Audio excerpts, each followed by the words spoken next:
Please May I come, come in, Mr. sir? Sasikumar. Come. Good morning, sir. Morning, sir. Morning, sir. Thank you, sir. Sit down, sir. You're from Gujarat or are you from Kerala? Sir, I was born in Kerala, but I've been brought up in Gujarat. But your parents originally belong to Kerala. Yes, sir. And your father, you say, is unemployed. Yes, sir. Your mother is working as a teacher in Gujarat. Yes, sir. What does she teach? Sure, sir, she teaches science for 8th, 9th, and 10th. And you have some association with a place called Pattanam Thitta. Yes, sir. Okay, now it's close to Sabarimala. Yes, sir. So on the way to Sabarimala. Are you aware of the problem, the controversy that was there about Sabarimala? Yes, sir. Can you tell me something about that? Sir, Sabarimala as a temple was where Lord Ayyappa resides as a brahmachari. It was visioned that the woman, after the age of menstruation, when they began menstruating from 14 to 40, they should not be allowed to enter because the deities of the brahmacharya status. So the women were not allowed, but then it was seen as a violation of right to equality under Article 14 and was seen as an untouchability. Biological difference was seen as a Seen by whom? the Honorable Supreme Court of India. So as a result, the Supreme Court allowed women entry into Sabarimala.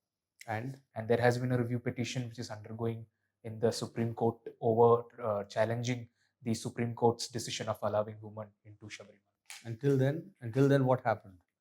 So there was a very big issue because the state government was trying to send the devotees, women devotees, into the temple, but then there was reservations among the communities that they should not go. So there was a protest and there were issues arising out of this. So women are not able to freely go to Sabarimala now. So there is a ingrained inhibition among the women to go because then it would be seen as challenging the established religious customs. Yeah, but there are many women who don't believe in Hindu practices and customs. They could go. Yes, sir. But then the society's pressure and the society's. But why would they go? Is it a picnic spot or is it a pilgrimage spot? Sir, it's a pilgrimage spot. So why would women who are not interested in Hindu practices and customs want to go? Sir, many of them would want to make it as a symbolic act of breaking this untouchability issue and making it symbolic of women empowerment. What do you think? You think that's correct? Sir, I think people with belief should go there, who believe in Lord Ayyappa should go there because as it's a pilgrimage spot. And secondly, it also should come from within the devotion aspect that women have, because then it would also be respecting the sentiments of a large community which believes in the deity. So I think it should come from within the people and should come with a feeling of belief rather than trying to impose or prove a point. What do you think is the contribution of Rousseau to the Indian Constitution? So, sorry, sir, I'm currently not able to recall. Are you aware of Rousseau? Yes, sir. Okay. Who's Rousseau?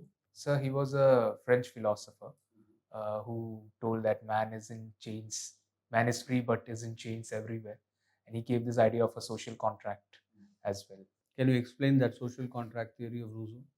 Sir, initially, Rousseau felt that before the coming of a state, before men were organized, the primitive men, they were very free and they had a better standard of life. But after men began to have private property and after men began to organize themselves, there was a degeneration within the human lives and there was a sense of competition and comparison. And as a result, man was not free from his competition, and that is why he told for a social contract, an idea of a general will to as a collective, not it's not an aggregation, but it's a will which is envisaging the goodness and the betterment of all people, though it may conflict with individual will, because at the end of the day the individual is concentrated with himself or herself. Can you name a few more philosophers who have propounded on the social contract theory? Sir, Thomas Hobbes and John Locke. These are two people I'm able to recall. What about the utilitarian theory? Sir, Bentham, James Bentham, propounded the utilitarian theory. And that has got implications for a democracy? So, some way, sir, it has got an implication because when Bentham talks about greatest happiness for the greatest number, it talks about decision by a majority people. So I think in that sense, it has some implications for democracy. What do you think about India's foreign policy? They made a significant departure from what Nehru practiced soon after independence. Do you think it is successful or are they going the wrong way? Sir, I believe that the foreign policy is very much successful because we have been able to maneuver through a very difficult times during the Russia-Ukraine war, during the Israel-Gaza war, and also so the stature of India as a great power has increased, and all the countries of the world are now willing to accept India's narratives, and they are also willing to hear India, and they're willing to engage with India, and it shows the amount of importance that all the countries attach to India. We had the G20 summit in New Delhi some time back. So, what did the final declaration say? So the New Delhi Declaration, it talked about reforming the current global system.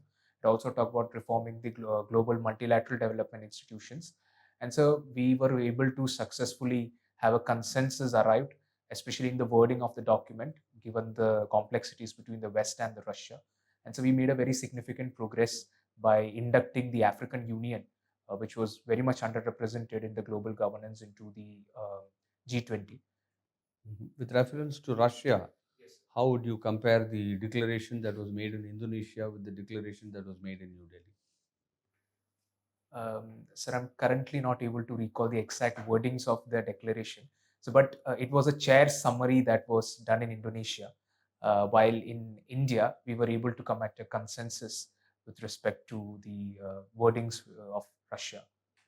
And where would the next G20 summit be held? Sir, it's in Brazil. Yeah, Vishnu Sasikumar. Now you like to be called as Vishnu or Sasikumar? Vishnu, sir. Vishnu. Okay, Vishnu. Now you have an interesting profile and also background. Here, what I'll start with foreign issues and economics. We talk of 1930s depression. And what happened? What was the corrective measure introduced, and what was the theory of economy that was proposed by whom? So there was a lot of fiscal stimulus, government intervention that was done, and the governments pumped in a lot of money to ensure that the economy comes back from recession. And so this idea was propounded by J.M. Keynes, which was in stark contrast to the the classical monetarist model, which said that the market would automatically correct itself. And the classical model believed in the aggregate demand side, but Keynes' model, it also gave very much importance to the aggregate supply aspect. What is the X factor of Keynes' model? X factor. So the aggregate supply curve, it's not straight sloping. It comes at there is an unused capacity, then there is a capacity, and then after a certain point of time, you can't increase the aggregate supply unless new factors of production or technological changes come in. Yeah. So there was again a kind of depression during 2008 with Wall Street problem. Yes. And some of the countries faced serious problem. Which were those countries? So the United States and the countries which are very much linked to the US Wall Street Exchange and the US economy. Which were those countries? So the United Kingdom, the United States, so then the Arab countries, the Saudi Arabia, which had... There were some countries directly being advised by Salman Brothers, Goldman Sachs. Which were those? And their economy almost tumbled. Sorry, sir, I'm not aware of that. I'll definitely read upon it. You're aware of Greece? Yes, sir, I'm aware of it. Economy totally plummeted. It was mainly as a consequence of advice of the Wall Street player. So there was a documentary called Inside Job, where Raghuram Rajan has also given. You have seen this documentary? Sorry, sir, I have not seen. That led to the 2008 problem. No, you are not. So it is not. You are aware of the Indian economy, present finance and all, budget? Yes, sir. What are the highlights of the 2024-25 interim budget? So no new major scheme or policy has been announced. The government has increased its allocation to the MG Narega scheme. So the food MG Narega, yes, okay. All the right. food subsidy and the fertilizer subsidy has been reduced. Reduced. Yes, sir, by certain percentage, because then the idea of free ration, the PM Garib Kalyan Anna Yojana was merged, So as a result, the allocation was reduced, and the government is on a way to ensure green agriculture. So the fertilizers and What is the present subsidy in food and fertilizer? Can you recall the amount? sorry, sir, I'm not exactly aware of the amount, but so based on the limited knowledge, sir, it forms the biggest chunk of the government expenditure in the budgeted, the food and the fuel subsidy. Announcement on fiscal deficit? So the government is having a fiscal deficit of around 5.8 to 5.9 percentage, and it has announced that by 2026 it will try to achieve the 4.5 percentage, which is targeted. And infrastructure development? So there was an existing window of giving loans to the state government of interest free for 50 years, and that amount has been increased in the current budget. At the same time, sir, the government has also said that it will reduce the government investment within the budget to prevent a crowding out, so that the private investment would try to fill in the gap that the government has created. Now, what is this demand of southern states, or like opposition of southern states? There is some of them very strong opposition that they are being discriminated against, and whether it is justified. Like this is with reference to Finance Commission devolution. Yes, sir. So one issue is the issue of population. The population was used as a weight in deciding the distribution of resources. So given the fact that the southern states, they have been able to stabilize their population. But it has been there for long, and also Finance Commission consults all the states, no, before making its plan. Yes, sir. And that is approved like it is a very representative body, and also approval is also given by the union government, no. So what is the problem in that? They have been, because out of the way, because there is also a format every 5 years the award is announced. Why this timing has been chosen? Do you think that this is a political kind of issue? Sir, I think there would be some sort of politicization of this issue because especially in the southern states matter, when some states approach the Honorable Supreme Court regarding the financial devolution, the central government pointed out that they did not receive certain audited reports from the Comptroller and Auditor General of India of the state finances. So that was a precondition for the states to receive the funds from the center. So until and unless they are able to submit an audited report, the center would not be able to devolve the funds. So that was one reason, sir, why the states feel they are being discriminated. And I think some chunk of it has been politicized as such, creating unnecessary hype around the issues. All right, yeah, thank you. Vishnu, Yes. you are a student of political science and international relations, and economics also is your area of specialization. And you have, and academically, you have a lot of interest.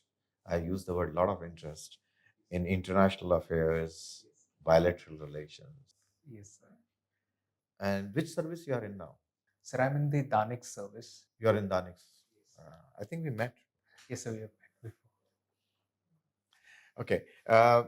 You were, I started the delegate at the Indo-China and Indo-Azerbaijan Youth Roundtable Dialogue.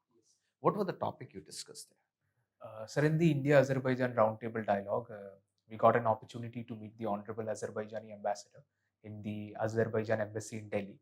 And we talked about the historical relations that are there with Azerbaijan, and also discussed about how we can improve the trade and commerce with Azerbaijan, because there were a lot of entrepreneurs in our team who talked with the Azerbaijani ambassador. Then, sir, in the India-China Roundtable Dialogue, I got an opportunity to interact with the Chinese delegation coming from Hunan province, and we talked about the provincial level governance and development within both the countries. When you had a conversation with the Chinese about the provincial level, how different you found them to be in governance from India?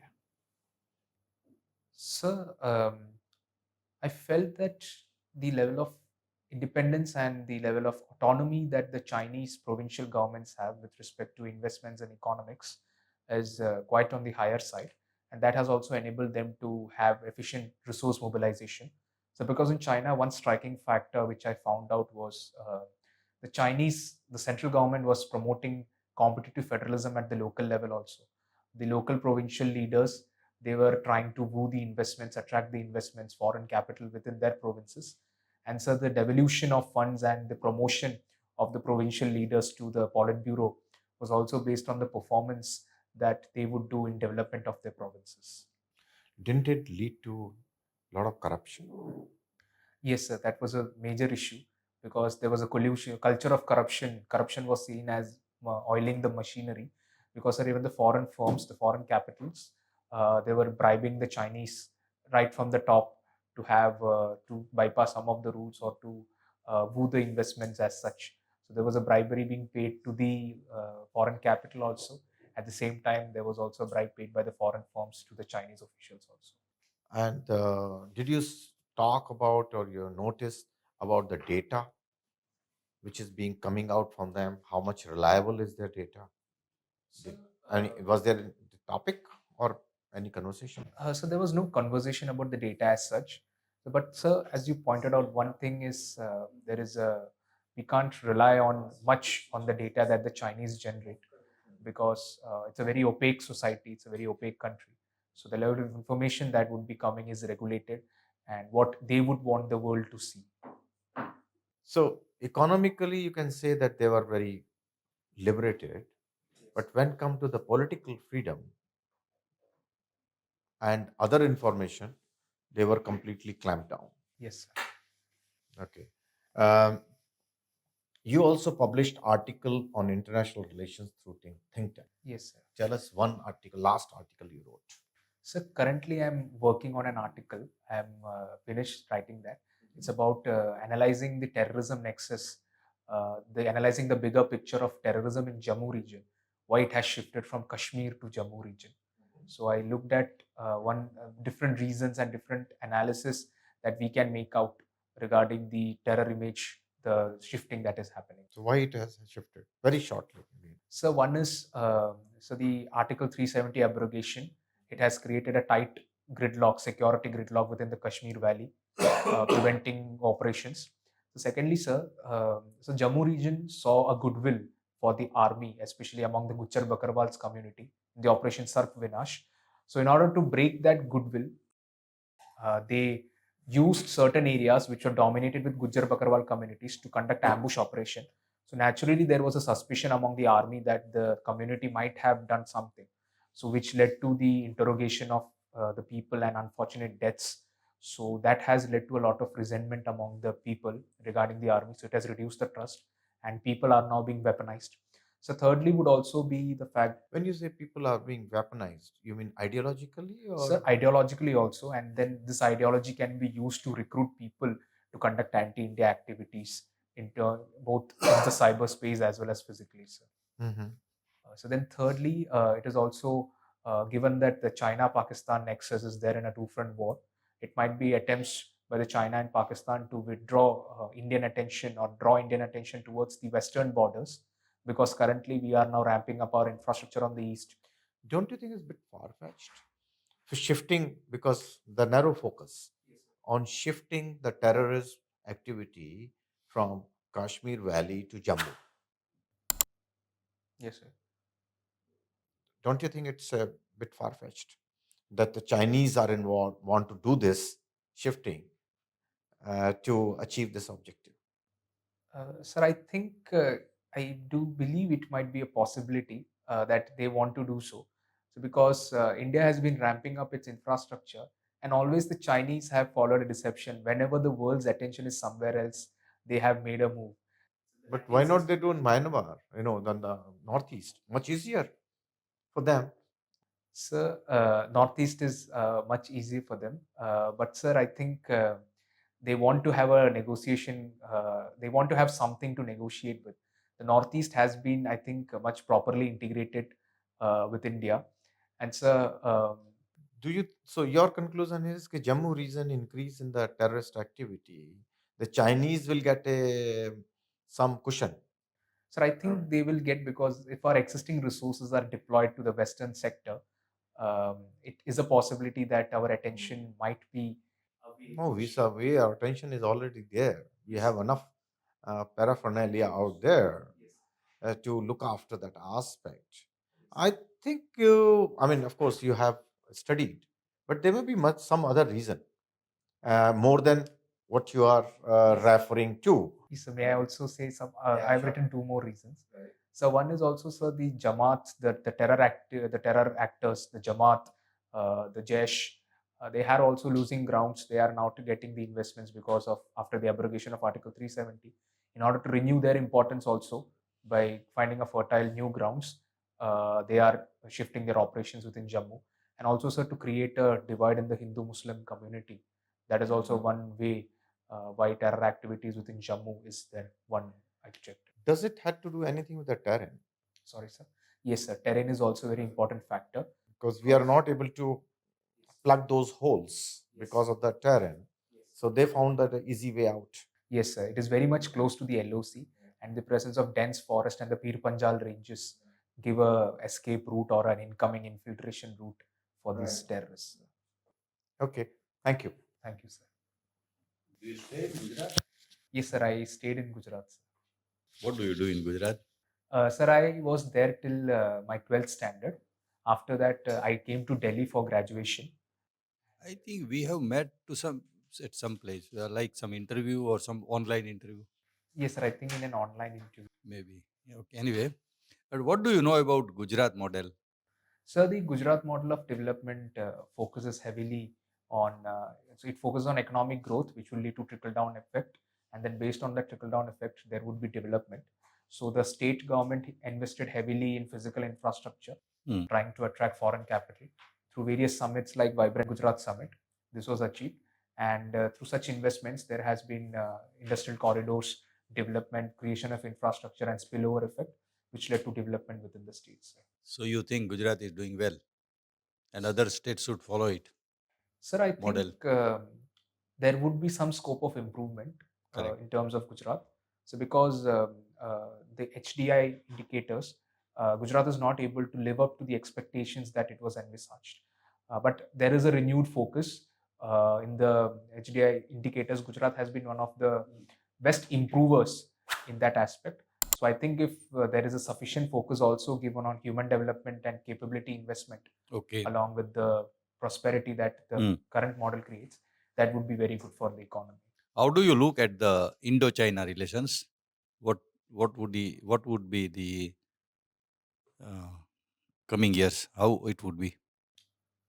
So the India-China relations are not at a normal pace. The Galwan has changed everything because after 45 years, we saw a conflict happening at the Indo-China border, which is a violation of the 1993 agreement. So I think it's a complex interdependence where we will have some conflicts.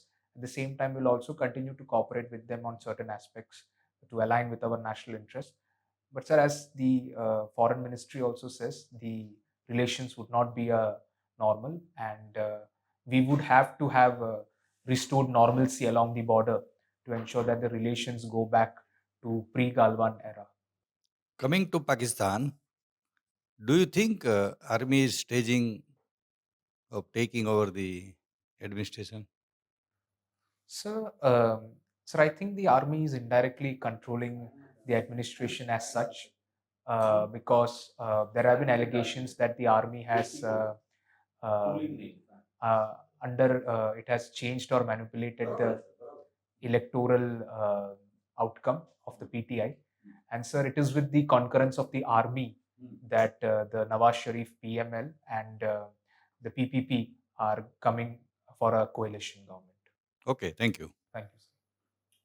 Now let's look at Indo-China relationships again. Yes, sir. What is the balance of trade between India and China? So it's a negative that we have a deficit of around 98 to $100 billion. So if that is to be reduced, what should India do? So in the long run, India should focus on creating Atmanirbharta in critical sectors like electronics, in manufacturing. And also, sir, we must also try to diversify our sources of raw materials that we import from China so that we reduce the dependency. And also, sir, by exporting more to China, by accessing their markets, that is also one way how we can reduce the trade deficit with China. Why are we importing toys, lights, and furniture from China? Is it essential? Sir, it was not essential, but given the cheap prices that these commodities carry from China, that was one major reason why we used to import. Are we still importing toys or not? Sir, I'm not exactly aware of the toys aspect, but I'm aware that we have begun manufacturing toys within India. Under the Prime Minister has launched a scheme for toy manufacturing, the Chennapatnam toys, and the other aspects which are used also in learning. Thank you. Please wait, we'll call you in a minute. Thank you, sir.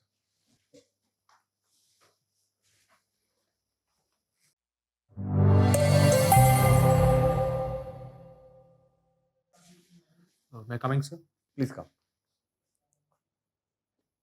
So, how do you think the interview went? Sir, I think I need to shorten on my answers a bit. You need to shorten, yes. One, yes. And certain information gaps, I need to plug those gaps. How much did you score in the last interview? Sir, I got 201 last. 201. So, no wonder. We expect you to cross 200 this time also. You're doing very well. Sabarimala, I don't know whether you were asked this question last time. Were you asked No, this sir, question? I was not asked. There you were a little short because you didn't cover the entire, all the developments. The developments after 2018 also, about which you should be familiar. You came up to 2018, but there were judgments in 2019. It's been referred to a bigger, larger bench now. So it's also been clubbed with other petitions concerning Muslim entry into mosques, Muslim women entry into mosques, entry of Parsis, Yes, sir. into the fire temple and things like that. So have a look at that. That's one thing. But generally, because you could be asked about Kerala. Secondly, you seem to have adopted Gujarat as your home state, more or less, because in your list of preferences, again, you've shown Gujarat as your native state.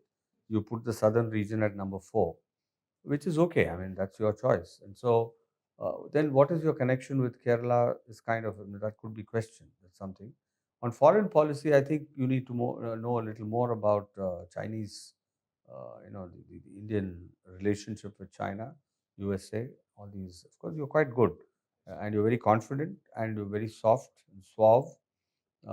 You would make an excellent foreign service officer. There's no doubt about that. He himself is from the foreign service. I qualified, but I didn't join. I'm from the Indian Administrative Service. So, but I think you would make an excellent foreign service officer. But let's hope you get selected. Thank you, sir. We wish that you cross 2,201 this time, maybe secure 210. Thank you, sir. So I would request my colleague, my batchmate. Vishnu. Yes. Yeah, I would only wish you the very best. But on the finance side, you should be more thorough because and this was a subject also in your graduation. Otherwise, you are fit. And current affairs. When is your interview? It's 7th March. 7th March. So there's 2 weeks roughly. So just prepare. Otherwise, you have a good chance to make it. At least interview won't be a barrier. Thank you, sir. All the best. Thank you, sir. Yeah. Single G. I think I don't have to add much. You already been told. You already mentioned what you're missing, and I think just follow your own advice. Yes, sir. And I think you have more than 200. Yes, sir. Thank you, sir. You're the former collector of Valsad. I was district magistrate collector also for some time, long back. Now first coming to positive point, sober appearance, smiling face, but no hand movement. So you have to do some hand movement to emphasize and express your way of talking. You answered well on Sabarimala, political philosophy, good eye connectivity. You are looking at all. That is also. Yes, sir.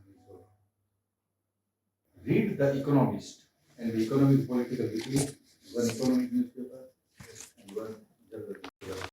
Prepare for 200 to 300 questions covering your choice, graduation, subject, or the current activity, whatever. I think nothing more to it.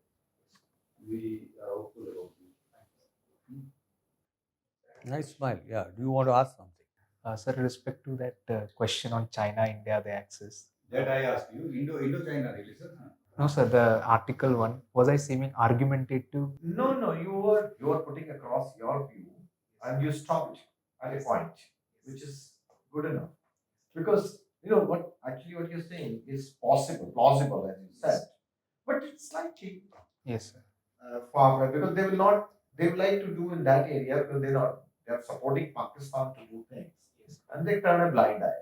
And secondly, they don't want really too much of activity, terrorist activity, for simple reason because they are using. Reason is CPEC. yes, Yes. they already have investments, so they would not like to have too much of action.